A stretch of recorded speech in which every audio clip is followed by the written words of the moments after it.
દસ લક્ષણ ધર્મ. આજે 10 લક્ષણ પર્વનો ચોથો દિવસ છે. ઉત્તમ ક્ષમા, ઉત્તમ માર્ગવ અને ઉત્તમ આર્જવ એ ત્રણેય ધર્મોનું સ્વરૂપ કહેવાય ગયું છે. આજે ઉત્તમ સત્ય ધર્મનો દિવસ છે. એ ઉત્તમ ક્ષમા આદિ ધર્મો, બધા ધર્મો નું આરાધન સમ્યક દર્શન પૂર્વક જ થઈ શકે છે.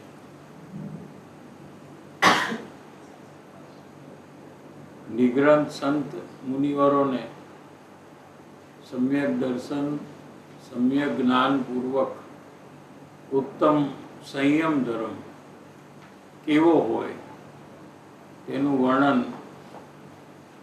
શ્રી પદ્મનંદી આચાર્ય દેવ કરે છે.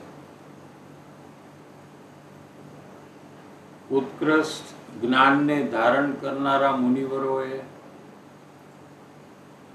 મુનિ ભગવંત મુનિઓને ઉપદેશ આપે છે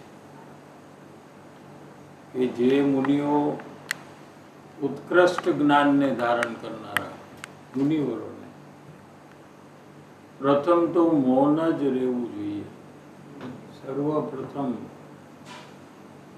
મુનિ ને મૌન જ રહેવું જોઈએ એમ આચાર્ય ભગવાન કહે છે. એટલે કે પરમ સત્ય આત્મ સ્વભાવની એકાગ્રતામાં રહીને બોલવાનો વિકલ્પ જ ન થવા જેવો જોઈએ. બોલવાનો ભાવ એટલે વિકલ્પ ક્યારે થાય કે જ્યારે જીવ પોતાના આત્મ સ્વભાવમાં લીન ન હોય ત્યારે વિકલ્પની ઉત્પત્તિ થાય. જ્યારે કોઈ જીવ પોતાના આત્મ સ્વભાવમાં લીન થઈ જાય તો એકે વિકલ્પની ઉત્પત્તિ ન થાય અથવા નિર્વિકલ્પ દશા ઉત્પન્ન થાય એમ કહેવાય છે. તો મુનિઓએ તો આત્મ સ્વભાવની એકાગ્રતામાં રહીને બોલવાનો વિકલ્પ જ ઉત્પન્ન થવા ન દેવો, અંદરમાં બોલવાનો ભાવ જ ઉત્પન્ન થવા ન દેવો. તો બોલવાના ભાવના નિમિત્તે બોલવાની ક્રિયા થાય છે તો એને મૂળમાંથી ભાવ જ ઉત્પન્ન ન થાય એ પેલું કરવું જોઈએ. મુનિ માટે પેલો ઉપદેશ છે કે જો બની શકે તો મુનિ ભગવંતોએ પોતાના આત્મ સ્વભાવમાં લીન જ રહેવું જોઈએ કે એમને બોલવાનો ભાવ જ ઉત્પન્ન ન થાય. પણ જો એવું ન થઈ શકતું હોય, એટલી લીનતા જ્યારે ન હોય ત્યારે જો વિકલ્પ ઉઠે તો એવા વચન બોલવા જોઈએ, વાણીમાં એવા વચન હોવા જોઈએ કે જે સદાય સ્વ પરને હિતકારી હોય. એ જે બધા વચન છે એને સાંભળનારાનું પણ હિત થાય. હિત થાય એટલે એને લાભ થાય અથવા એને સુખની ઉત્પત્તિ થાય, એના દુઃખનો નાશ થાય. અને મુનિઓને પણ પોતાને પણ એ વચનથી અંતર્મુક્તા, અંતર્લીનતા થાય એવા જ વચન મુનિએ બોલવા જોઈએ. એમ કોણ કહે છે? આચાર્ય મુનિ કહે છે. આચાર્ય ભગવાન એમ બોધ આપે છે. પદ્મનંદી આચાર્ય દેવ કહે છે નમો આયર્યાણમ, નમો વજ્જાયાણમ અને નમો લોહે સાવણમ. એ લોકોને કહે છે, બધા મુનિ છે. પહેલા એમ કહે છે કે આત્મ સ્વભાવમાં લીન જ રહેવું જેથી કરીને બોલવાનો ભાવ જ ઉત્પન્ન ન થાય. એમ પહેલું કર્તવ્ય છે. જો એ જ્યારે ન થઈ શકે ત્યારે બોલવાનો ભાવ ઉત્પન્ન થાય તો એવા વચન બોલવા કે જે સાંભળનારાને પણ હિતની પ્રાપ્તિ થાય, સુખની પ્રાપ્તિ થાય, એનું દુઃખ મટે, અને એ જ વચનથી પોતાને પણ અંતરમાં લીનતા થવાના ઉત્સાહ વધે. ઉત્તમ સત્ય ધર્મનો આ વ્યાખ્યા ચાલે છે. જો વિકલ્પ ઉઠે, એકાગ્રતા જ્યારે ઘટે ત્યારે બોલવાનો ભાવ ઉત્પન્ન થાય. એકાગ્રતા સંપૂર્ણ હોય ત્યારે બોલવાનો ભાવ જ ઉત્પન્ન ન થાય.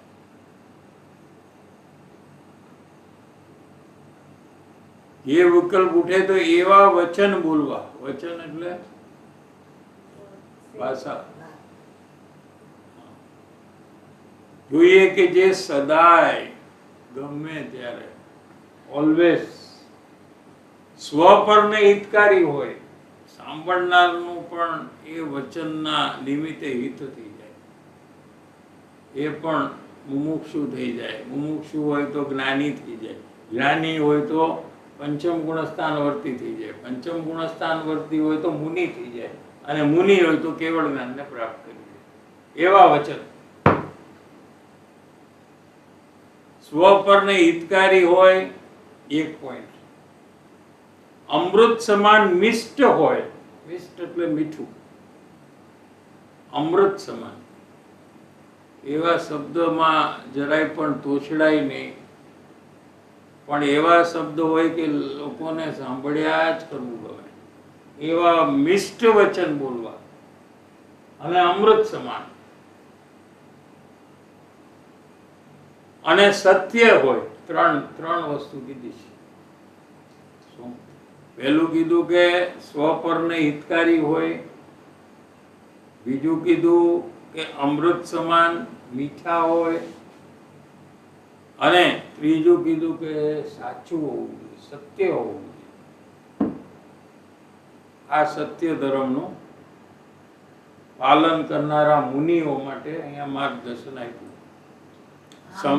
મુનિનું જે બોલવાનું ને જે બધું આવે, જે આ ત્રણ ઉપદેશ આપ્યા, એમાં સામે પછી મુનિ જ હોય કે ગમે તે હોય. પણ મુનિ હોય, પણ મુનિ પણ અમુક અજ્ઞાની મુનિ પણ હોય. શું? જંગલમાં હોય તો કોઈ ગ્રસ્ત તો ત્યાં જઈ ન શકે, સમજ્યા? પણ ક્યારેક કોઈ એવું હોય પ્રસંગ તો ગ્રસ્તે આવતા હોય, તો એ કોણ આવે છે એને માટે એ વાત નથી. ત્યાં ભાવલિંગી પણ સંત હોય, સાંભળનારા, એમના લેવલ વાળા પણ હોય.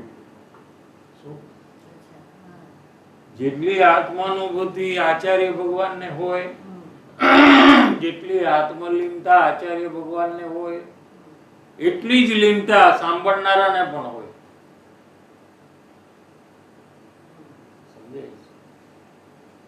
પણ બધાને સ્વયંક્ષમ એટલો ઉઘાડ ન હોય.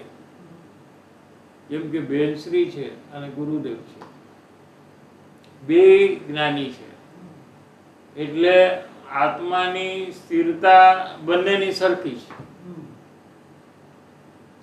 બે એક જ ક્લાસમાં છે. તેમ છતાં ગુરુદેવનું જ પ્રવચન હોય ને બેનશ્રી સાંભળે, તો ફરક ક્યાં આવ્યો? કે સ્વયંક્ષમ જ્ઞાનમાં ફરક આવ્યો. ગુરુદેવને જે ઉઘાડ છે જીનવાણીનો, એ બેનશ્રીને નથી. શું?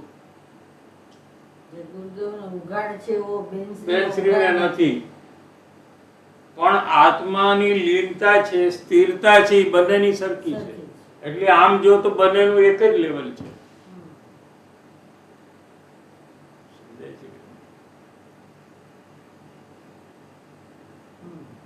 પણ ગુરુદેવ શ્રીને જે સ્વયંક્ષમ વિશેષ હતો, એટલે ઉઘાડ, શાસ્ત્રનો અર્થ કરવાનો, શાસ્ત્રનું જે ઊંડાણ હતું એ વિશેષ હતું ગુરુદેવ. બેનશ્રીને એટલું નહોતું, પણ કહેવાય બંને એક જ લેવલ, બધા જ્ઞાની એક જ લેવલમાં હોય. એમ મુનિ પણ એક જ લેવલમાં હોય. એક જ મુનિ ઉપદેશ આપે, બાકી બધા અંદરમાં એના લેવલના જ હોય. પણ અમુક મુનિઓને સક્ષમ વિશેષ હોય, ઉઘાડ વધારે હોવાથી એ ઉપદેશ દે. પણ એવું બને કે એ મુનિના ઉપદેશથી સાંભળનાર મુનિ કેવળ જ્ઞાન પણ પ્રાપ્ત કરી લે, અને ઉપદેશ દેનારા મુનિને કેવળ જ્ઞાન ન થાય. એમને પછી થાય. સાંભળનારા મુનિઓએ પોતે શ્રેણી માંડીને કેવળ જ્ઞાનની પ્રાપ્ત કરી લે. એટલે શિષ્યને પહેલા કેવળ જ્ઞાન થઈ જાય અને ગુરુને એના પછી થાય. એવું પણ હોય. સમજાય છે કે નહીં? એ કયા પ્રકારથી? એ તો જે જેટલો ઉઘાડ જે છે એ ઉઘાડમાં એટલે આ વાંચન કરવાથી એનો વિશેષ ખુલાસો મળે છે, એવું છે. ઈ જ ને ખુલાસો મળે છે, પણ આત્મામાં પુરુષાર્થ કરવો એ ખુલાસાને આધીન નથી. કોઈ ઓછું બી સમજે તો એ આત્માનો પુરુષાર્થ કરીને આત્મજ્ઞાન પ્રાપ્ત કરી લે, અને વધારે સમજવા વાળો રહી જાય એવું દેખાય છે. મોટે ભાગે જે બહુ વધારે સમજે ને એ બધા અટકી જ જાય, કારણ કે એ સમજે છે એમાં ખોવાઈ જાય, અને જે પુરુષાર્થ કરવાનું છે એ રહી જાય એ લોકોને. એવું દેખાય છે આમ જનરલ મેજોરિટી. જેને જરૂર પ્રમાણે જેટલો જ ઉઘાડ હોય, બહુ વધારે ન હોય, એ વાત બે પકડે અને સીધો અંદરમાં જઈને આત્મજ્ઞાન પ્રાપ્ત કરી લે. ભલે એ બધાને સમજાવી ન શકે, પણ એ પોતાનું કાર્ય કરી નાખે. આવું બી છે. ઘણા તો કેવળ જ્ઞાન લઈ લે પછી ક્યારે બોલે જ નહીં, એની પહેલા પણ ક્યારે બોલે નહીં મુનિ દશામાં, અને સીધા સીધા મોક્ષમાં વ્યા જાય. કોઈને ખબર ન પડે, બસ પોતામાં જ બધું કામ કરી નાખે. બીજા શું કરે છે એ જોવામાં પણ ટાઈમ વેસ્ટ ના કરે. આવું છે. એને મુખ કેવડી કહેવાય. એ ક્યારેય ન બોલે. 7 પ્રકારના કેવડી છે, એમાં એક મુખ કેવડી છે જે ક્યારેય ન બોલે. મુનિ દશામાં પણ કાંઈ બોલે જ નહીં, કોઈને ઉપદેશ ન આપે, કોઈને સમજાવે નહીં, કોઈ શાસ્ત્રની રચના ન કરે, કાંઈ પોતાનો જ પુરુષાર્થ કરી કેવળ જ્ઞાન પ્રાપ્ત કરી લે અને સીધા લેહમાં ચાલ્યા જાય. સીધા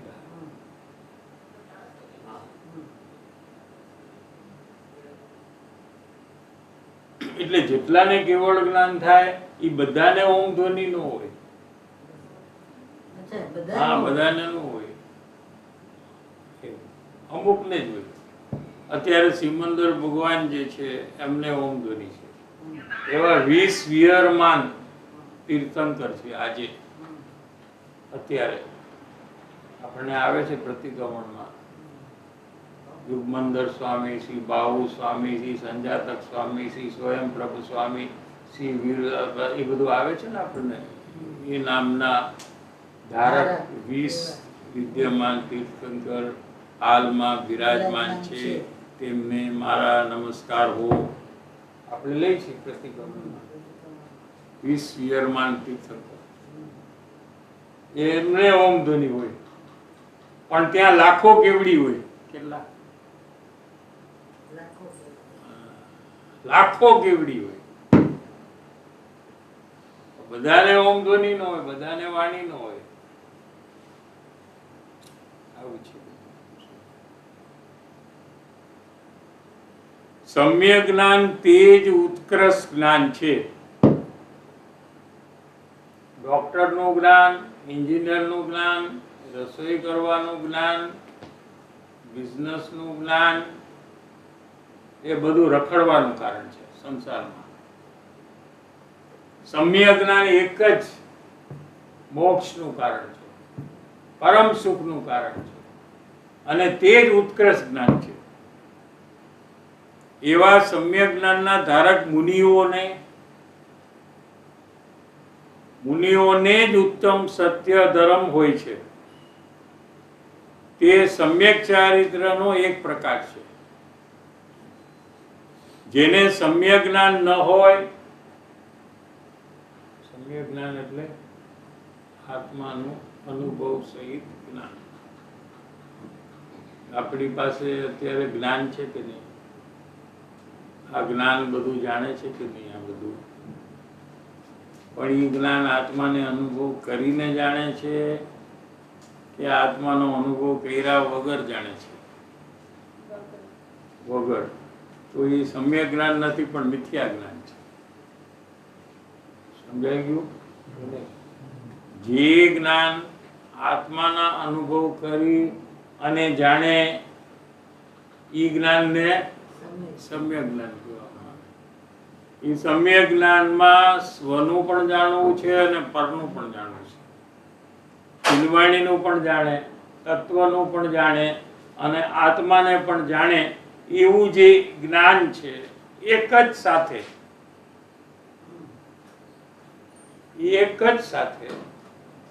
એક જ સમયમાં આત્માને પણ જાણે અને જીનવાણીને પણ જાણે એવું જે જ્ઞાન છે એ સમ્યક જ્ઞાન છે. આત્માને ભૂલી અને જીનવાણીને જાણે એને મિથ્યા જ્ઞાન કહેવાય અને એ પરિભ્રમણનું કારણ છે, જન્મ મરણનું કારણ છે.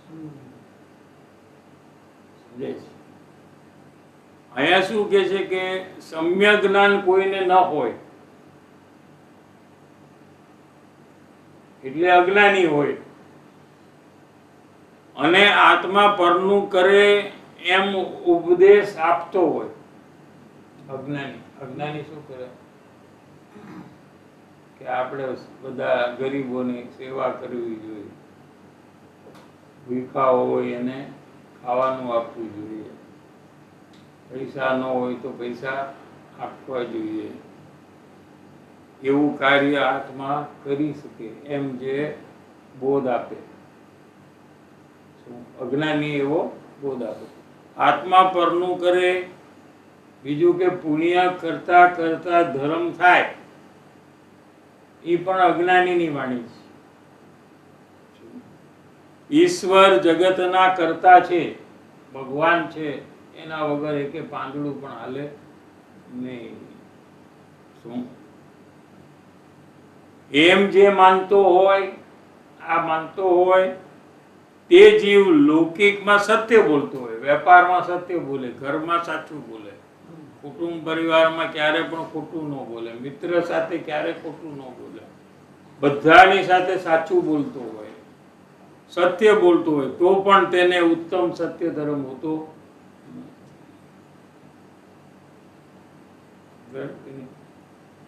કેમ નથી હોતો? કેમ કે એ માને છે કે આત્મા પરનું કરી શકે છે.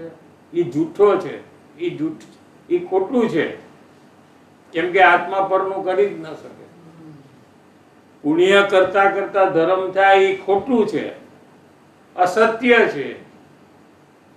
સમજાય છે? અને ઈશ્વર જગતના કાર્ય કરે એ ખોટું છે, કેમ કે એવું કોઈ છે જ નહીં ઉપર.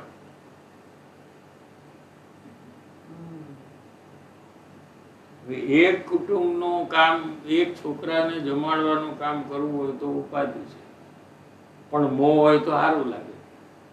મારો છોકરો સારું લાગે. પણ 5-10 છોકરાને જમાડવાનું હોય તો કેવું લાગે? બહુ મજા આવે કે ન આવે? આખી દુનિયાના છોકરાને જમાડવાનું હોય તો કેવું લાગે? તો એ જીવ સુખી હોય કે દુખી હોય? તો ભગવાન આખા દુનિયાનું કરવા માંડી જાય તો એ કેટલા દુખી હોય? એવું કઈ છે નહીં. ન્યાયથી સમજવું જોઈએ. આપણે એક ઘરનું કરીને થાકી જાય છે, તો આખી દુનિયાના જેટલા ઘર છે એની જવાબદારી ભગવાન લઈ લે તો એ સુખી હોય કે દુઃખી હોય?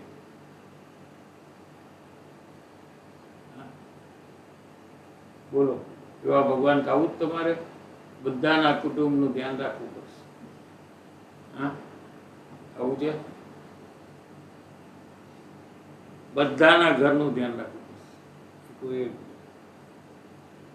કોણ નમસ્કાર કરે છે, કોણ ભક્તિ કરે છે, યાદ રાખવું છે. આ ભક્તિ કરે તો આને પૈસા આપો, આને મજા કરો, આ છે ને મને વિરોધ કરે છે,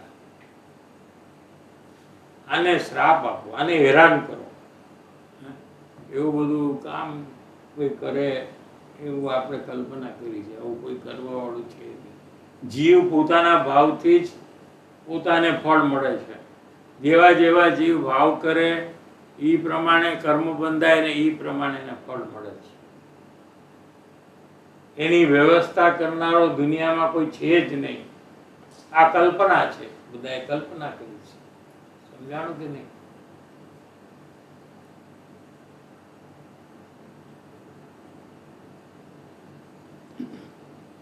આપણે કેવડી ભગવાન ત્રણેય કાળનું જ્ઞાન હોય છે એમાં આપણે કહીએ છીએ તો એમને તો એ પોતાનામાં જ લીનતામાં છે. આત્મજ્ઞાન ઓલામાં સુખનામાં જ લીનતા છે. એના ત્રણેય ભવનું જ્ઞાન જે થાય છે એને શું કામનું આવે?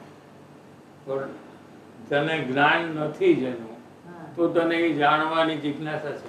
હા, એટલે જાણવાની જિજ્ઞાસા થતા તને રાગદ્વેષ થશે. આમ હશે તો, આમ થઈ જશે તો, આમ થઈ ગયું હશે તો. શું એ કેવડી ભગવાનને નથી, એમને બધું જ ખબર છે. શું કીધું સમજાવ? ન્યાય. અત્યારે મુંબઈમાં શું થાય તને ખબર છે? નથી ખબર. કેવડી ભગવાનને ખબર છે. તો તને એનો વિકલ્પ થાય, એનો કુતૂહલ થાય અને એમાં તને રાગ દે. આમ થઈ ગયું હશે તો, આમ થઈ ગયું હશે તો, એને રાગદ્વેષ થાય. બરાબર છે? તો ઓછું જાણપણું જે છે એવા જીવને રાગદ્વેષ થવાના બહુ ચાન્સ છે. અને રાગદ્વેષ થાય તો એ દુઃખી થવાનો છે. એટલે સંપૂર્ણ જ્ઞાન જેને છે એને રાગદ્વેષ જ નથી. કેમ કે એમને બધું ખબર છે.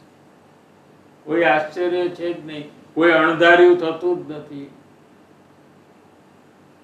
એક્સિડન્ટ થાય તો એમને તો પહેલેથી ખબર છે કે આનો એક્સિડન્ટ થવાનો છે. આપણને થયા પછી અરે આ કેવી રીતે થઈ ગયું, ઓ આમ કેમ થયું. એટલે અણધાર્યું કઈ છે જ નહીં કેવળ જ્ઞાનમાં. અણધાર્યું એટલે ધાર્યું એટલે અનપ્રિડિક્ટેબલ. શું? એને કે અનપ્રિડિક્ટેબલ હોય ને, પ્રિડિક્ટેબલ unknown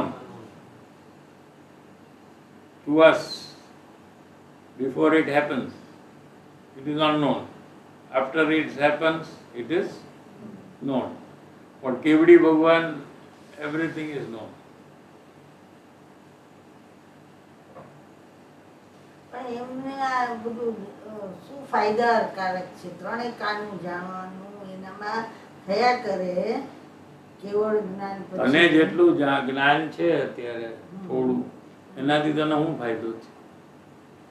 તમે એક પોઈન્ટ કીધું હતું, મને ડિસ્કશન એકવાર થયું હતું, તો એ પોઈન્ટ લેવાય કે હમણાં જે છે સિચ્યુએશન એમાં મારે વધારે જાણવાનું ઈચ્છા છે અને મન છે ને અત્યારે મને કે મારે વધારે જાણવું છે.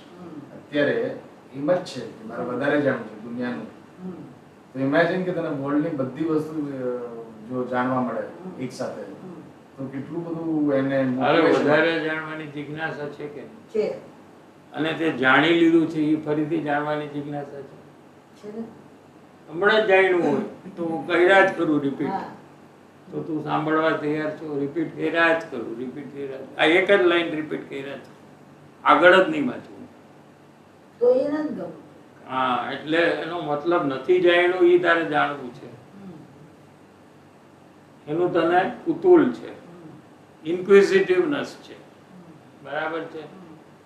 હા. તો કેવડી ભગવાને બધું જ જાણ્યું છે. પણ એ જ્ઞાની તો તે છે. જેટલું જાણ્યું છે એનાથી તને શું ફાયદો એમ મારું કહેવું છે. તારો પ્રશ્ન ફાયદાનો છે ને. કેવડી ભગવાનને શું ફાયદો એ તારો પ્રશ્ન. આને કીધું ત્યારે એનો પ્રશ્ન, તારો પ્રશ્ન એ. હું તને એમ કહું, તું જેટલું જાણેશ નાનપણથી અત્યાર સુધી, એમાં તને હું એમાં મને ખુશી મળે છે. ફાયદો શું? હવે ખુશી શબ્દ બદલી નાખ્યો તે. આપણે કેવડી ભગવાનને ફાયદો શું એ નક્કી કરી છે. ફાયદો નથી કહી દે તો પછી ખુશીમાં જાય આપણે. મોનેટરી કઈ ફાયદો નથી, પૈસાનો કઈ ફાયદો નથી, કોઈ વસ્તુનો ફાયદો છે એમાં? ના. હવે ખુશી થાય છે એ ફાયદો છે ને. તો તને આટલું ઓછું જાણવાથી આટલી ખુશી થાય તો બધું જાણ તો કેટલી ખુશી થાય. પણ ઈ છે ને જ્ઞાની છે, નહીં, આગળ હું અજ્ઞાની છું. અરે question નથી, અજ્ઞાની નહીં. હા. અત્યારે તારે જાણવું છે કે નહીં? જાણું છે. કેમ? મને એમાં ખુશી મળશે જાણીશ તો. અને નહીં જાણતો તો મને દુઃખ હા, થશે એમાં. સમજાઈ આવી બોલાય. બસ આન્સર મળી ગયો ને તને. બધા પ્રશ્નના આન્સર અહીંયા નથી, અહીંયા છે, આપણા અંદરમાં છે. આપણે ગોતી તો આપણને બધા જ ક્વેશ્ચનના આન્સર મળી જશે. બરાબર છે. આપણે કોઈ કહે કે તમને નહીં કહી અમે, તો તમને શું થાય? આ ફોન આવ્યો છે પણ હું તમને આ વાત નહીં કહું, તકલીફ થાય. તો નહીં જાણવાથી તકલીફ થાય છે ને. હા, અને વિશેષ જાણવાની જિજ્ઞાસા થયા જ કરે છે. એ ચાલુ જ છે. એટલે પૂરું જાણ જ્યારે, ત્યારે તને કઈ ખબર નથી એવું કઈ છે જ નહીં. બધું જ જાણ્યું તો તું કહેશ કે હું ખુશ થઈ જાઉં, તો કેવડી ભગવાનને અનંત સુખ છે. એટલે સુખ અને જ્ઞાન આ બે ને કનેક્શન છે. પૂરું જ્ઞાન તો પૂરું સુખ, અધૂરું જ્ઞાન તો ઓછું સુખ. એ આત્માનું. બરાબર.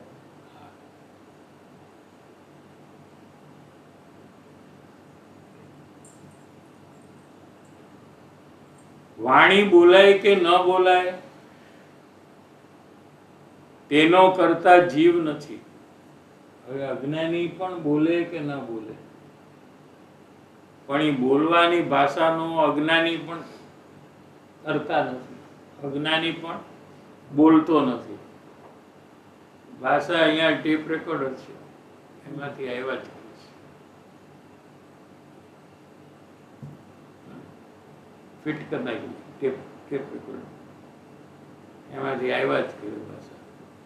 અજ્ઞાની હોય, જ્ઞાની હોય કે કેવડી ભગવાન હોય, હાલો ને, કોઈ બોલતા નથી, એનામાંથી આવ્યા જ કરશે.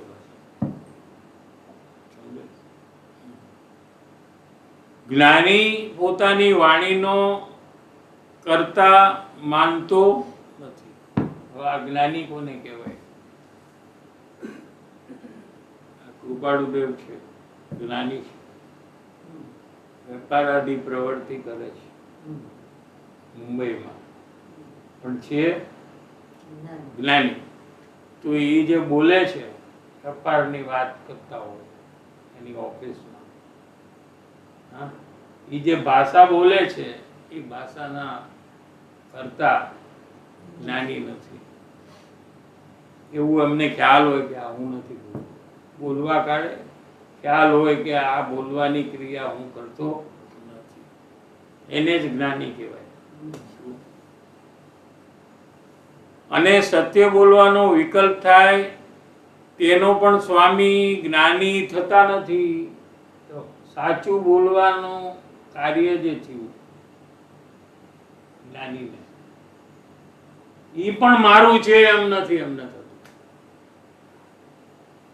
સત્ય બોલે છે પણ સત્ય બોલવાની ભાષા મારી છે, હું બોલું છું એનું અભિમાન જ્ઞાનીને થતું જ નથી, કેમ કે હું બોલતો જ નથી. જેમ બીજાને ખબર પડે કે આને સાચું કીધું, આને ખોટું કીધું, એમ બધાને ખબર પડે ને કે આ સાચું બોલે છે, એમ જ્ઞાનીને ખબર પડે છે કે આ ભાષા સાચી આવે છે. પણ એ ભાષાના કરતા નથી. તેઓ વાણી અને વિકલ્પ રહિત ચિદાનંદ સ્વભાવને જ પોતાનું સ્વરૂપ માનીને આદરે છે. તેથી શ્રદ્ધા અને જ્ઞાન અપેક્ષાએ તો ચોથે ગુણસ્થાને ધર્માત્માને પણ ઉત્તમ, સત્ય વગેરે 10 ધર્મ હોય છે. સમજાણું આ વાક્ય? વિકલ્પ સમજાણું. વિકલ્પ જે છે સત્ય બોલવાનો, એ જ્ઞાની પોતાનો વિકલ્પને વિકલ્પ નથી માનતા. એ કોઈ બી વિકલ્પને પોતાનો માનતા નથી. વિકલ્પ તો જીવ હોય ત્યાં જ હોય ને. હા, ભલે હોય, એ હોય ને હોય તો શું છે? એટલે પોતાનું માને નહીં. વિકલ્પ તો આવે ને જાય, ક્યાં ટકવાનો છે? ક્ષણિક છે, દુઃખરૂપ છે. દુઃખ છે એમાં, વિકલ્પ એટલે દુઃખરૂપ છે. જીવ ટેવાઈ ગયો છે અજ્ઞાની વિકલ્પમાં, એટલે એમાં એને દુઃખ નથી લાગતું. જમશેદપુરનો ઉંદેડો છે ફેક્ટરીનો, ઈ અગ્નિની ભઠ્ઠીની અંદરમાં જ રહે. હા, મેં પૂછ્યું તારા પપ્પા, જમશેદપુર જતા હતા ને એટલે મેં એમને પૂછ્યું, અમે આવો દાખલો આવે છે કે ઈ ઉંદરને તમે ભઠ્ઠી હોય ને જેમાં સ્ટીલ બને, સ્ટીલ પાણી થઈ જાય એમાં સ્ટીલ બને, એની અંદરમાં એક ઉંદર હોય, ફરતો હોય, પણ એને કઈ પ્રોબ્લેમ નથી. પણ એને એમાંથી બહાર કાઢો ને તો મરી જાય.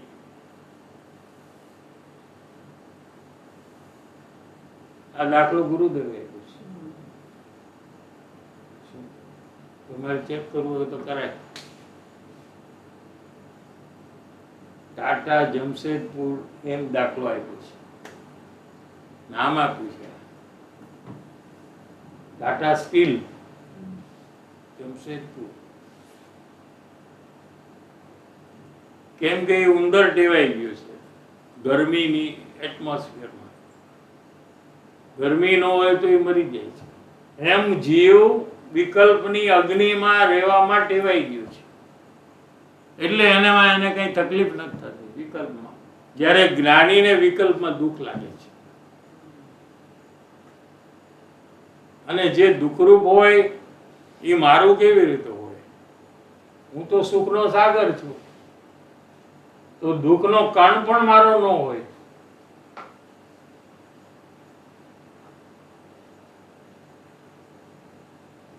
વાણી અને વિકલ્પ રહિત ચિદાનંદ સ્વભાવને, જ્ઞાનાનંદ સ્વભાવને, આત્મા છે એ જ્ઞાન અને આનંદ સ્વરૂપે છે. કોનો આત્મા? કે જ્ઞાની?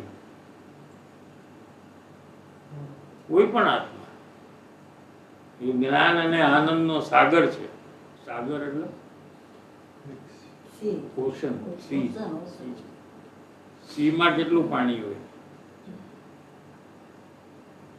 એનાથી પણ વધારે આત્મામાં જ્ઞાન અને આનંદ છે. દરેક આત્મામાં. એને જ પોતાનું સ્વરૂપ માને છે. આ જ હું છું, આ મારું સ્વરૂપ છે. માટે શ્રદ્ધાને જ્ઞાન અપેક્ષાએ ચોથે ગુણસ્થાને ધર્માત્માને, ચોથે ગુણસ્થાન એટલે શું? એટલે ઘરમાં રહીએ એવા જ્ઞાની, એને ગ્રસ્ત કહેવાય. ફોર્થ અને ફિફ્થ બે ઘરમાં રહીએ. પંચમ ગુણસ્થાન વર્તી પણ ઘરમાં રહીએ. ચતુર્થ ગુણસ્થાન વર્તી પણ ઘરમાં રહે, બેય જ્ઞાની, સમજાય? અને છઠ્ઠે ગુણસ્થાને જંગલમાં જાય, દીક્ષા લે. સમજાય છે? અહીંયા શું કીધું કે ચોથે ગુણસ્થાને ધર્માત્માને પણ સત્ય આદિ 10 ધર્મ હોય. આપણે 10 ધર્મ છે ને, 10 લક્ષણ, ક્ષમા આદિ 10 ધર્મ છે ને, એ બધાય ધર્મો સમ્યક દ્રષ્ટિ ગ્રહસ્થને નિરંતર હોય, 24 કલાક. શ્રદ્ધા જ્ઞાન અપેક્ષાએ, મુનિને આચરણ અપેક્ષાએ પણ 10 ધર્મ છે, ચારિત્ર અપેક્ષાએ.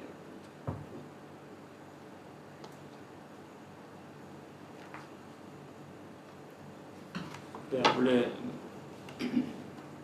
પત્રાંક 254 ચાલે છે. મુમુક્ષુતા આરોહણ ક્રમ,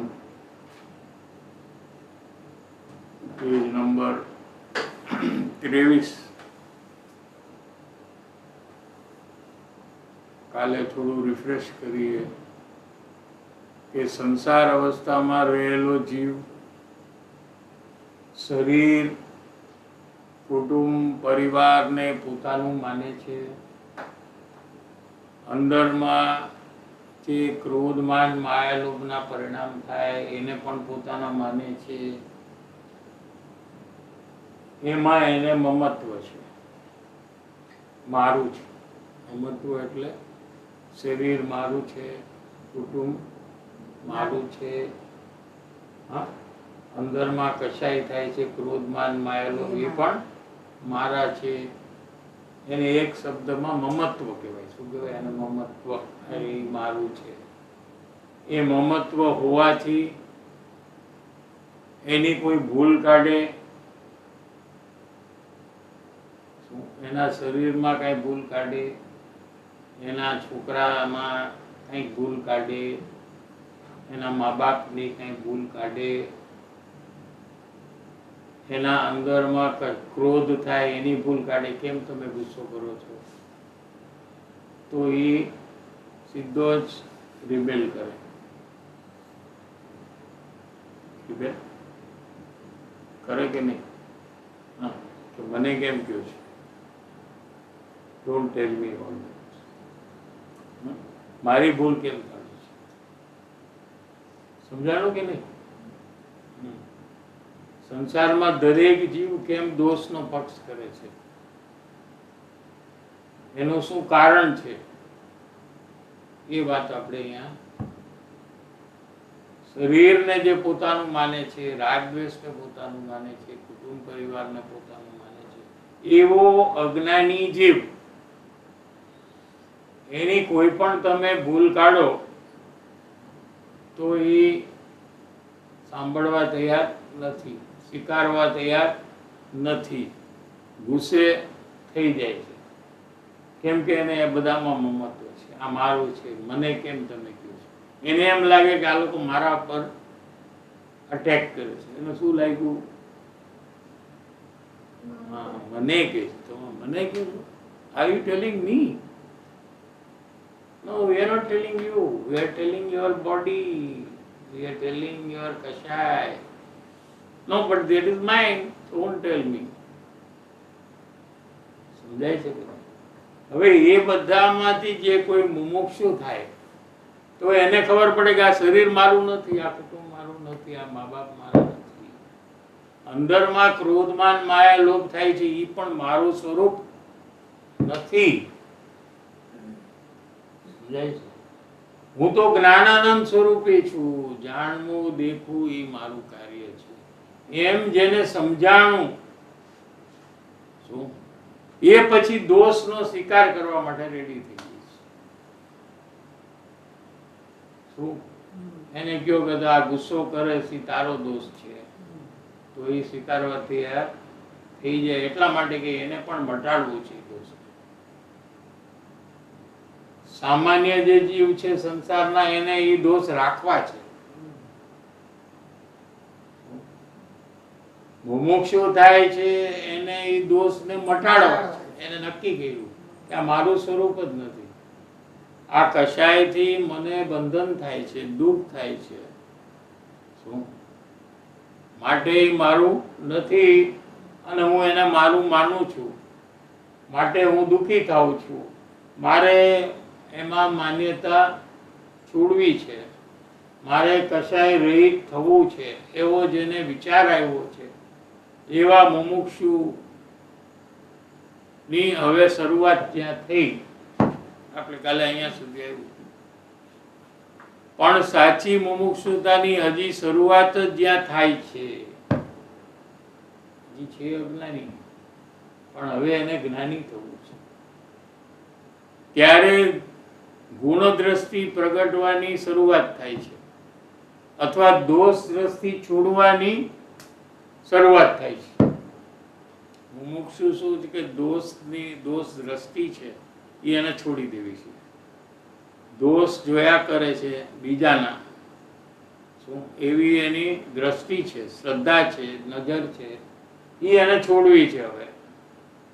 કેમ કે એનો સ્વચ્છંદ વધી જાય છે, એને નુકસાન થાય છે. એમ એને સમજાણું છે કે અનંત કાળથી મેં બધાના દોષ જ જોયા છે, તો મને શું મળ્યું? પરિભ્રમણ મળ્યું મને. માટે હવે મારે દોષ બીજાના જોઈને મારો સ્વચ્છંદ વધારવો નથી. એટલે દોષ દ્રષ્ટિ મટાડવાની શરૂઆત થાય છે. એને કારણે પોતાના દોષ જોવામાં પક્ષપાત થતો નથી. એને કોઈ દોષ બતાવે તો એનો સ્વીકાર કરી શકે છે, બચાવ કરતો નથી. એકદમ મધ્યસ્થ થઈને પોતાના દોષનું અવલોકન કરે છે. મધ્યસ્થ, ન્યુટ્રલ. કાલે આપણે આવ્યું મધ્યસ્થનો અર્થ શું કહ્યું યાદ છે? It's being neutral, like when I do a dosh, so usually what I do is that I think that it's right and the other person is wrong. When they do the same dosh. When they also do the same dosh, I know it. When they do the same dosh, they are wrong. The But same when dosh if I you do do, it, then it's you are right. right. Yeah. Example, if you get angry, it is right. If the opposite person gets angry, it is wrong. બરાબર ને? એમ આપણને છે કે નહીં? હું કરું એ બરાબર છે, તમારે નહીં કરવું. હા, બરાબર ને? It is not neutral. એનું નામ પક્ષ. મધ્યસ્થ થઈ ગયું કે કોઈ બી કરે દોષ એ દોષ છે. હું કરું તો એ દોષ, બીજો કરે તો એ દોષ. આ દોષ છે, જે બી કરે એ દોષિત છે. પછી હું કરું, મારું ફેમિલી કરે, મારા મા બાપ કરે, મારો દીકરો કરે કે મારો ભાઈ કરે કે મારી પત્ની કરે, બધા દોષિત છે. સમજાય છે? કોઈ બી કરે. એક્ઝામ્પલ, ખોટું બોલે, કોઈ બી ખોટું બોલે તો એ બધા દોષિત છે. પછી મારા કુટુંબી ખોટું બોલે તો એ દોષ નહીં. બીજાના કુટુંબ બોલે તો એ બધા ખોટાડા છે. એક નંબર કેવા છે એ લોકો? હાવ જુઠ્ઠાડા નંબર 1. પણ એ તમે આપણે બોલી ખોટું તો આપણે તો બોલવું જ જોઈએ, એમાં કાંઈ વાંધો નહીં. એમ નહીં. મધ્યસ્થ છે એ કે જે બી ખોટું બોલે એ ખોટા છે. પછી હું બી બોલું તો હું એ ખોટું છું. એમ મધ્યસ્થ થઈને પોતાના દોષનું અવલોકન કરે છે.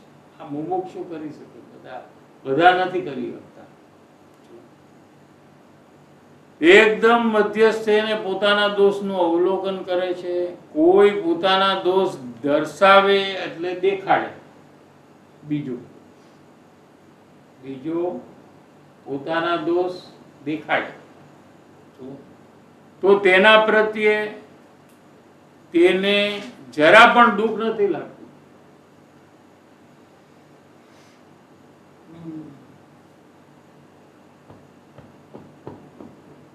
આગળ જાવ કે અટકર નાખવા પેરેગ્રાફ?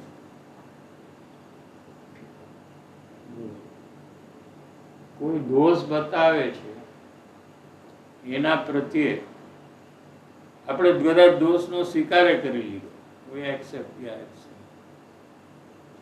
પણ જે બતાવનાર છે એના પ્રતિ દ્વેષ થતો હોય તો કેમ ભાઈ બતાવ્યું કેમ? મારી ભૂલ છે, વાત સાચી, પણ તને કોણે કીધું બતાવવાનું? તો એ દોષનું એક્સેપ્ટન્સ જ નથી, સ્વીકાર જ નથી. અંદરમાં પણ થાય તો બોલે નહીં, અંદર જોઈ લઈશ, તારો વારો આવે તો બોલે નહીં, પણ અંદરમાં થાય તો let your turn come, I'll see you. તો એને દોષનો સ્વીકાર કર્યો નથી. કોઈ પોતાના દોષ દેખાડે તો તેના પ્રત્યે જરા પણ દુઃખ નથી લાગતું. આ બધી પ્રેક્ટિસ કરવાની છે, પ્રયોગ આ છે. કોઈ આપણને દોષ બતાવે છે ત્યારે આપણે સ્વીકાર કરીએ છીએ એટલું જ નહીં, પણ એના પ્રત્યે આપણને શું થાય છે એ પણ આપણામાં ચેક કરવાની જરૂર છે. મારો વારો આવે છે, મારી પાસે તો બહુ છે, જે 3 કીધા તો હું 10 કહીશ, તો એને દોષનો સ્વીકાર કર્યો નથી, એટલે એને હજી પરિભ્રમણ ઘણું બાકી છે, એને હજી નરકમાં ને તિર્યંચમાં જવાનું હજી બાકી છે.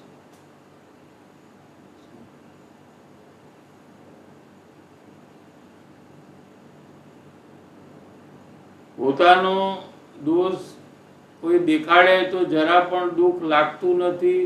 દુઃખ તો નથી લાગતું, પણ ઉલટાનું દોષ દેખાડનાર પ્રત્યે ઉપકાર ભાવના વ્યક્ત કરે છે. ઉપકાર ભાવના બી થાય છે અને વ્યક્ત પણ કરે છે. વ્યક્ત એટલે એ બી છે, ખાલી અંદરમાં માને છે એટલું જ નહીં. કેમ એવું કરે છે? હવે પ્રશ્ન અહીંયા એમ થાય, એ ઉપકારી છે કે જે વાત આપણને સમજાતી નહોતી, પોતે ઘણી મહેનત કરે પોતાના દોષને જોવાની, તો એ બધાય દોષ એને પકડાતા નથી. પોતે કોશિશ કરે મારા અંદરમાં કયા કયા દોષ થાય છે, મારે પકડીને એક્સેપ્ટ કરવા છે, તો પણ એને બધા દોષ પકડાતા નથી, કેમ કે એનું જ્ઞાન છે હજી એવું સૂક્ષ્મ નથી થયું કે બધા જ દોષને પકડી લે. સમજાય છે? તો બીજો કોઈ બતાવે તો એના પ્રત્યે આપણને દ્વેષ થાય. કેમ? તો હું ગોતતો હતો, મને મળતું નહોતું, અને આને ખબર પડી ગઈ. સમજાવે કે નહીં? ઉપકાર બુદ્ધિ થવાનું કારણ શું? એના પ્રત્યે દ્વેષ નથી થવાનું કારણ શું? કેમ કે આપણે જે દોષ ગોતતા હતા, આપણને બધા નથી મળ્યા, પણ એને એકાદ બે મળી ગયા જે આપણને દેખાડા નથી. સમજાણું? પોતાના બધાય દોષ તો પોતાને દેખાતા નથી, પણ બીજા લોકોમાં એ કેપેસિટી સારી ડેવલપ થઈ ગઈ છે કે આપણે આપણામાં જે દોષ ન દેખાય એ એને દેખાઈ જાય છે. બધાએ expertise over a period of time develop કરી નાખી છે કે બીજામાં દોષ તરત જ પકડી લે, નાનામાં નાના દોષ પણ પકડી લે કે આ બોલતો તો તારું મોઢું કેમ આમ? તું કેમ મોલી બાજુ જોતો તો બોલતો તો? બધું પકડી લે કે નહીં? હા, એટલું બધું એનો સૂક્ષ્મ જ્ઞાન કામ કરતું હોય બધામાં, પણ પોતામાં એનું એવું કામ ન કરતું હોય. પોતે પોતાના બધાય દોષ પકડી શકતો નથી, એટલે એ બીજા મુમુક્ષુની હેલ્પ લે છે. શું? કે તમને બી કઈ દેખાતું હોય તો મને કહેજો, તો હું ચેક કરી લઈશ કે મારામાં છે તો હું એક્સેપ્ટ કરીશ.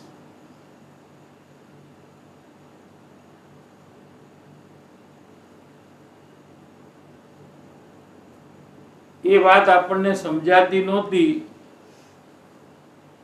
એ દેખાડી બતાવી આપી. એમ દોષ દેખવામાં, દોષ અવલોકવામાં સરળતા પણ ઉત્પન્ન થાય છે, મધ્યસ્થતા પણ ઉત્પન્ન થાય છે અને નમ્રતા પણ ઉત્પન્ન થાય છે. 3 પ્રકાર, 3 શબ્દ લીધા, 3 વર્ડ્સ.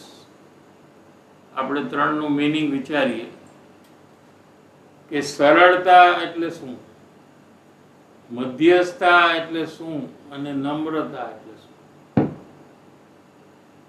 એનો અર્થ શું? 3 માં શું ડિફરન્સ કે 3 એક જ છે? સરળતા એટલે અંદર જેવું હોય એમ જ બહાર વ્યવહાર એટલે તો બહાર, અહીંયા તો બહાર થી અંદર ની વાત છે. અહીંયા તો દોષ બતાવે છે બહાર થી, બીજો આપણને દોષ બતાવે છે, બહાર થી અંદર જવાની આ વાત છે. તો સરળતાથી એક્સેપ્ટ કરી લેવું કે હા. મેં આ દોષ કર્યો છે, તમે જે બતાડો છો એ. સરળતા એટલે સહેલાઈથી સ્વીકારી શકે દોષ. બહુ એને પરિશ્રમ ન કરવો પડે. કોઈ દોષ બતાવે તો સહેલાઈથી સ્વીકારી લે. જનરલી શું કરે, બધા આર્ગ્યુમેન્ટ કરે, ક્યારે કહ્યું, મેં તો નથી કહ્યું, કેમ તમને એમ લાગ્યું, એમ કરીને આર્ગ્યુમેન્ટમાં ઉતરી જાય. સરળ જીવ હોય શું કરે, તરત જ જોઈએ, હા you're right. એક્સેપ્ટ કરવામાં એને કોઈ તકલીફ નથી, એને સરળતા કહેવાય. સમજાય? એ મનુષ્ય પુરુષ ગતિનું કારણ છે. સરળતા છે ને એ પુરુષ થાય છે, માયાચાર છે એ સ્ત્રી થાય છે. આ સરળતા અહીંયાથી છે. સમજાય છે કે નહીં? મધ્યસ્થતા એટલે ન્યુટ્રલ, હું કરું કે તમે કરો, દોષ ઈ દોષ છે, એ મધ્યસ્થતા. નમ્રતા એટલે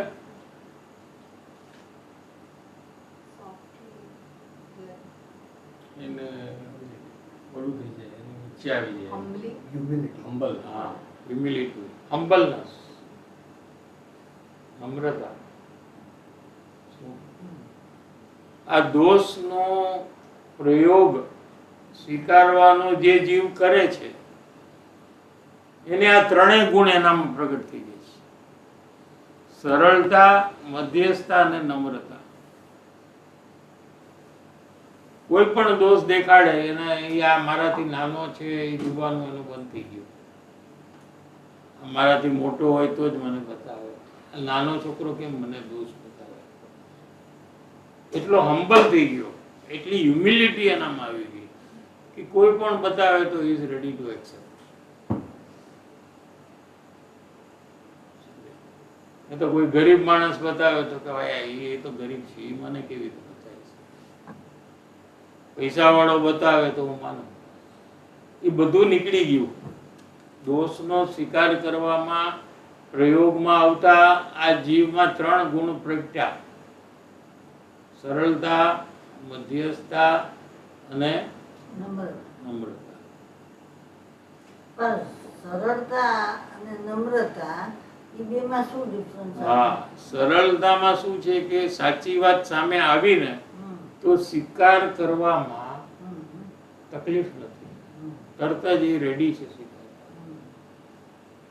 એનું નામ સરળતા.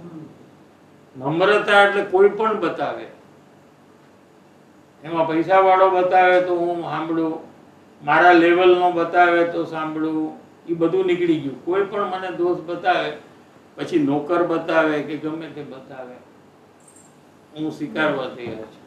એ એનામાં હ્યુમિલિટી છે, હમ્બલનેસ છે, નમ્રતા છે. તો મોટાનું જેમ મોટાની સાથે પણ જેમ નમ્ર હોય એમ નાનાની સાથે પણ જે નમ્ર હોય છે. ફરક સમજાય? બરાબર. હવે આ દોષનો સ્વીકાર કરવાનો જે પ્રયોગ કરે ને ઈ પ્રયોગ જેનો વધતો જાય ને ઈ તિર્યંચ ગતિમાં જ ન જાય. જો આ બધું એનામાં ડેવલપ થવા માંડ્યું. નમ્રતા, સરળતા, મધ્યસ્થતા એવા તિર્યંચ ગતિના જે ભાવ જે છે અસરળતાના ભાવ ઈ થાય નહીં એને. કેટલો મોટો ફાયદો થયો. આ ભવિષ્ય એનું ઉજ્જવળ થઈ ગયું આ પ્રયોગ કરતા કરતા. સમજાય છે?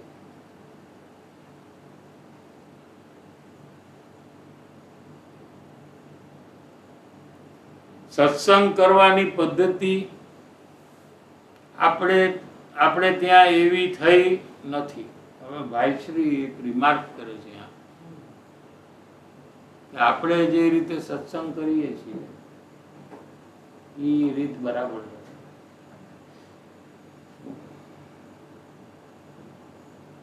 કઈ રીતે આપણે સત્સંગ કરવો જોઈએ એ પદ્ધતિ શરૂ થવી જોઈએ અથવા આવશ્યક છે. આવશ્યક એટલે રિક્વાયર્ડ, નેસેસરી. કે જેમ સત્સંગ કરનારાઓ બધા પોતાનો દોષ પ્રગટ કરે, વ્યક્ત કરે, બીજાને બતાવે, જેની સાથે સત્સંગ કરે છે એને બતાવે, શું? પોતાનો દોષ વ્યક્ત કરે. અને જે દોષ પોતાને ન જણાતા હોય તે જણાવવા માટે બીજા સત્સંગીઓને પ્રાર્થના કરે. પ્રાર્થના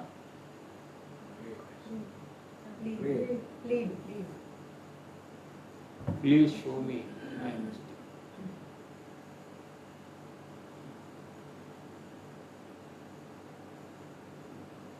મારા એવા પણ દોષ હોઈ શકે કે જે મારી નજરમાં નથી આવતા, મને પકડાતા ન હોય એવા મારા દોષ હોઈ શકે. એવા દોષ તમે જાણતા હો,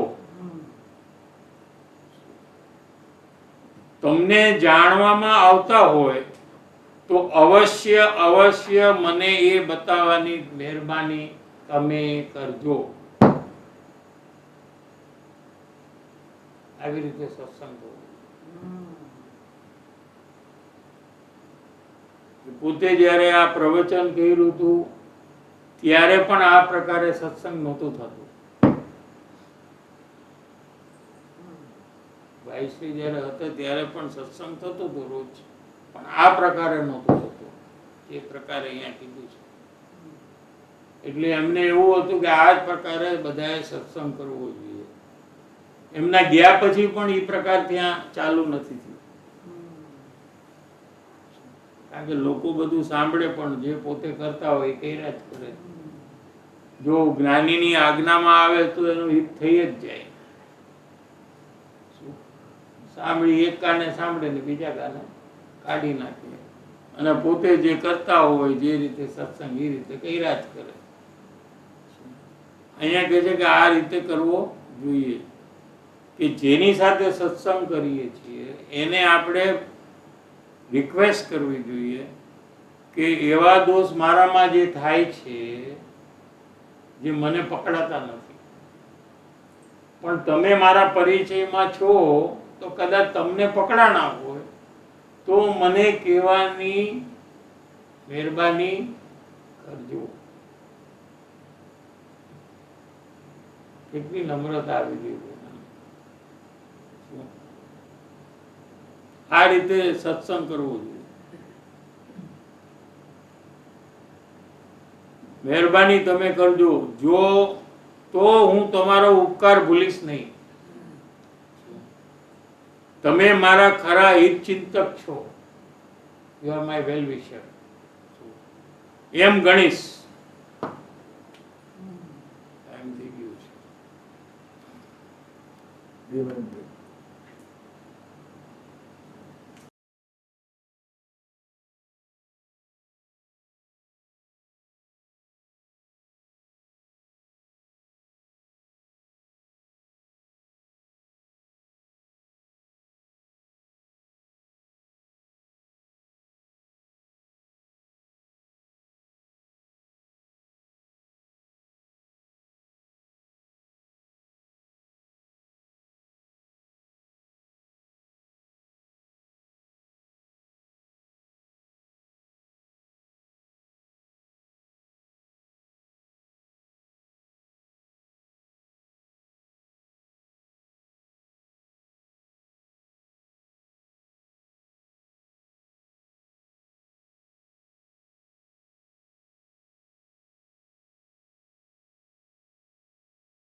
આળસ you know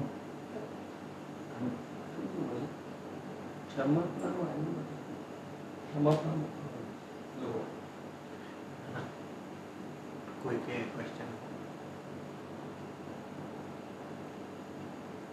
ક્વેશ્ચન પૂછું છું ક્લાયન્ટ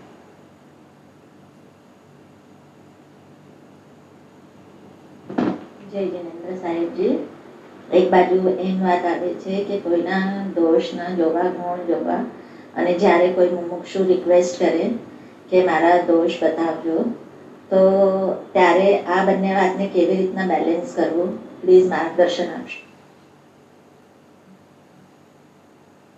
બીજાના દોષ ન જોવા એ બધા સંસારી લોકોની વાત ચાલે છે. તમારા સગા સંબંધી, ફ્રેન્ડ સર્કલ, પણ મુમુક્ષુ જ્યારે તમને રિક્વેસ્ટ કરે છે ત્યારે તમે નહીં બતાવો તો એ તમને નહીં બતાવે. તો એ રીતે તમે તમારી મેળે એકલો કામ કરવું હોય તો એમ કરી શકો છો. તમને એમ લાગે કે કોઈની મદદ વગર હું આત્મજ્ઞાનને પ્રાપ્ત કરી લઈશ તો તમે બીજાના દોષ નહીં બતાવતા. મુમુક્ષુ જ્યારે તમને કહે તમારે નહીં બતાવવાના. પણ જો તમને બીજાના સત્સંગીના આધારથી આગળ વધવું હોય તો તમારે એના દોષ બતાવવા જોઈએ.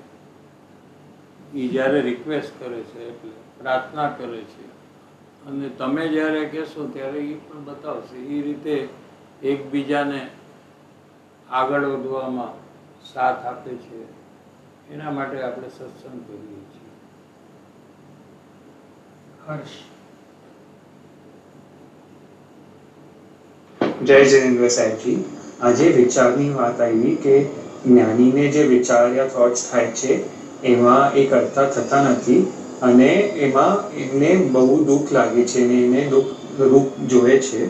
તો ફોર મી કે જ્યારે વેન આઈ થિંક એન્ડ જ્યારે પ્રોજેક્ટનું કાંઈ કામ હોય તો એ બધું એનાલાઇઝ કરવું જોઈએ કે બધા એના રિલેટેડ બધા થોટ્સ કરવા જોઈએ કે બધું બરોબર સ્ટ્રેટેજિકલી સોચવું જોઈએ.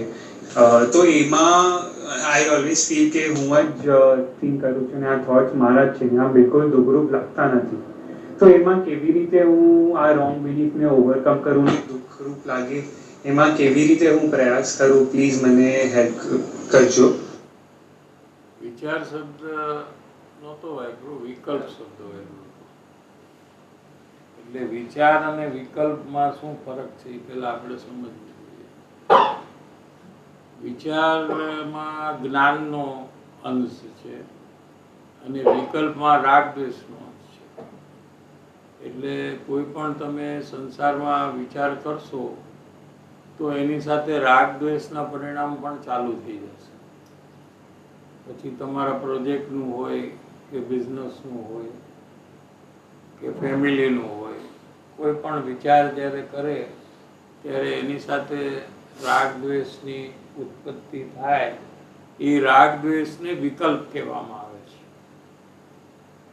વિચાર વગરનો કોઈ જીવ હોય જ નહીં, જ્ઞાની હોય કે અજ્ઞાની હોય. જ્યારે આત્માનો અનુભવ કરે ત્યારે એને વિકલ્પ વિચાર હોતા નથી. બાકીના ટાઈમમાં વિકલ્પ અને વિચાર 24 કલાક ચાલુ જ હોય છે.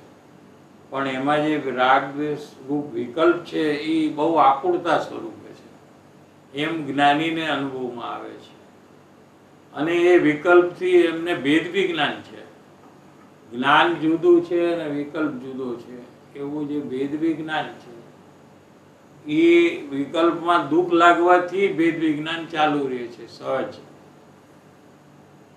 એટલે બે ભાવ અલગ છે.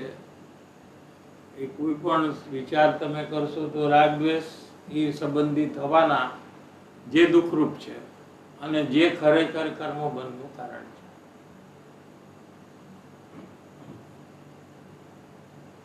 ચંદ્ર ભંડારી.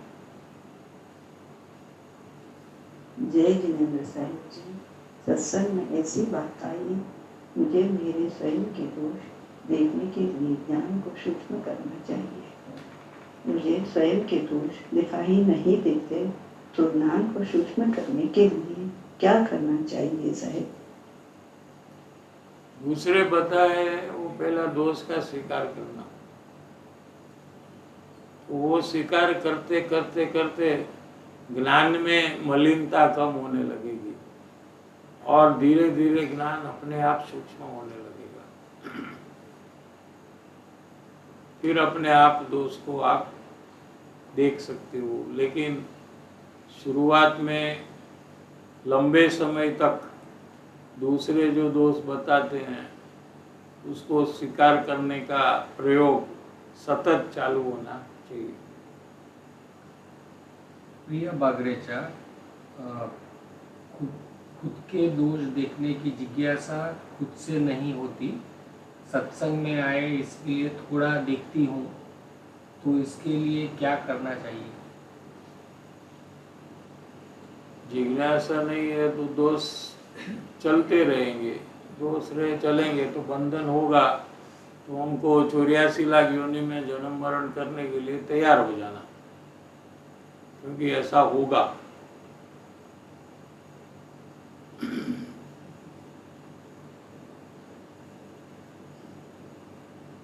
क्षमापना। क्षमापना।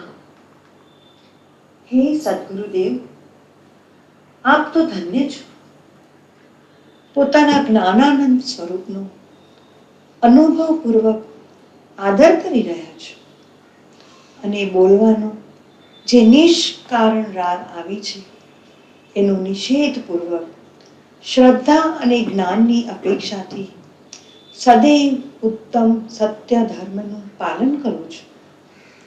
હે પ્રભુ, આપના અપૂર્વ બોધથી મુझ પામરને હવે સમજાયું કે પોતાને શરીર કે રાગ દ્વેષ રૂપે ન માનતા હું જ્ઞાન સ્વભાવી છું, જાણનારો છું, એ જ મારું સાચું સ્વરૂપ છે।